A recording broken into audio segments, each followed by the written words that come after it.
கர்நாடக சங்கீதத்தில் நாம் இன்னைக்கு பார்க்க போகிறது காமவர்தனி ராகத்தை பற்றி தான். இந்த ராகம் கர்நாடக இசையின் 51வது மேளகர்த்தா ராகமாகும்.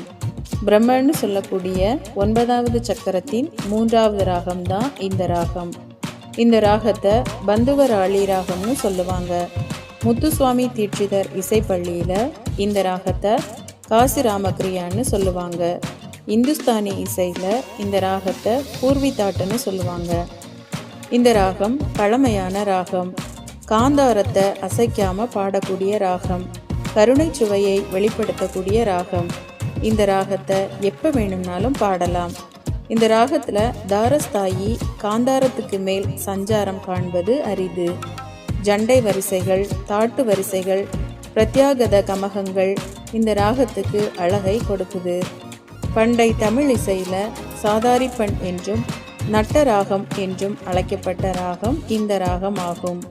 மாயமாளவ கவுளையின் நேர் பிரதிமத்திம ராகம் ஆகும். இந்த ராகம் கச்சேரிகளின் ஆரம்பத்தில் பாடுவதற்கு மிகவும் ஏற்ற ராகம். இந்த ராகம் ஆழ்ந்த பக்தி உணர்வை தூண்டக்கூடியது. இறை இசை பாடல்களில் பெரிதும் பயன்படுத்தக்கூடிய ராகம்.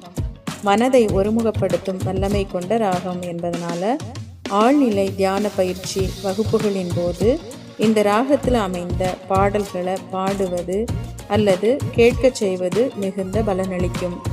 ஹைப்பர் ஆக்டிவ் மற்றும் ஆட்டிசம் குறைபாடு உள்ளவங்க இந்த ராகத்தை கேட்கும்போது அல்லது பயிற்சி செய்யும்போது திருப்திகரமான முன்னேற்றத்தை உணர முடியும்னு சொல்கிறாங்க.